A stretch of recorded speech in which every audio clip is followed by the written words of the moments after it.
अस्सलाम वालेकुम एवरीवन। 31 मार्च 2024 को होने वाले लॉ-गेट टेस्ट में अगले जिस सब्जेक्ट के हमने क्वेश्चंस देखने हैं वो है सीआरपीसी यानी कि क्रिमिनल प्रोसीजर कोड। तो शुरू करते हैं क्वेश्चन नंबर 1 से, जो कि पूछा गया था सेक्शन नंबर 41B में से, और इसकी स्टेटमेंट है bailable offence means an offence shown as bailable in the dash schedule और which is made bailable by any other law for the time being in force and non-bailable offence means any other offence। और इसके option है A first, B second, C third, D fourth. तो इसका जो right answer है वो B है। दूसरा सवाल जो कि पूछा गया था सेक्शन नंबर 58 में से, और इसकी स्टेटमेंट है as per section 58 of CRPC a police officer may for the purpose of arresting without warrant any person whom he is authorized to arrest under this chapter pursue such person into a place in dash। सवाल के option है A Pakistan, B district, C province, D sub division. इसका जो right answer है वो A है। Third question जो कि पूछा गया था सेक्शन नंबर 123(5) में से, और इसकी स्टेटमेंट है as per section 123(5) of CRPC imprisonment for failure to give security for keeping the peace shall be dash। इस सवाल के ऑप्शन है A rigorous, B simple, C solitary, D 3 months। और इसका जो राइट आंसर है वो B है। फोर्थ क्वेश्चन जो कि पूछा गया था सेक्शन 5021 में से, और इसकी स्टेटमेंट है as per section 5021 of CRPC all or any sureties for the attendance and appearance of a person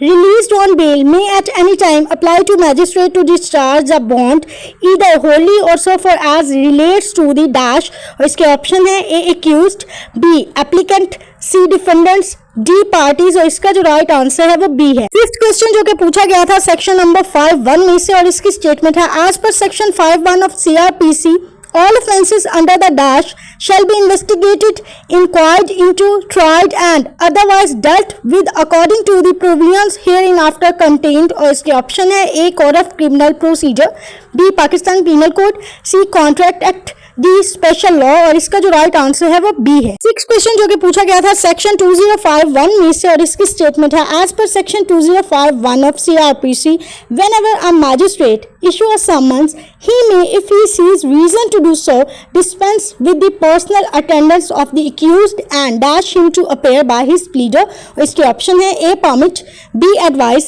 C call, D direct। और इसका जो राइट आंसर है वो A है। क्वेश्चन नंबर 7 जो कि पूछा गया था सेक्शन 410 में से, और इसकी स्टेटमेंट है as per section 410 of CRPC any person convicted on a trial held by a session judge or an additional session judge may appeal to the dash court। और इसके ऑप्शन है A supreme, B civil, C high, D session. इसका जो right answer है वो C है।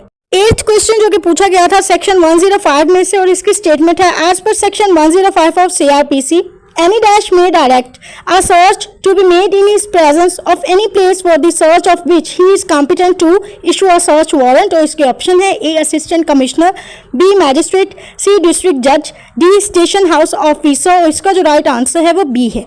अगला सवाल जो कि पूछा गया था सेक्शन नंबर 155(1) में से, और इसकी स्टेटमेंट है as per section 155(1) of CRPC when information is given to an officer in charge of a police station of the commission with the limits of such station of a dash offense he shall enter in a book to be kept as aforesaid the substance of such information and refer the information to the magistrate। और इसके option है A cognizable, B हद, C non cognisable, D किसास। इसका जो right answer है वो C है। Next and last question जो कि पूछा गया था सेक्शन नंबर 200 में से, और इसकी स्टेटमेंट है as per section 200 of CRPC a magistrate taking cognizance of an offence on complaint shall at once examine the complainant upon oath and the substance of the examination shall be reduced to writing and shall be signed by the dash and also by the magistrate। और इसके option है A complainant, B defendant, C parties, D station house officer. इसका जो right answer है वो A है। इसी के साथ ही हमारा क्रिमिनल प्रोसीजर का जो 10 मार्क्स का पोर्शन है वो कंप्लीट होता है। आपने इसको बहुत अच्छे से तैयार करना है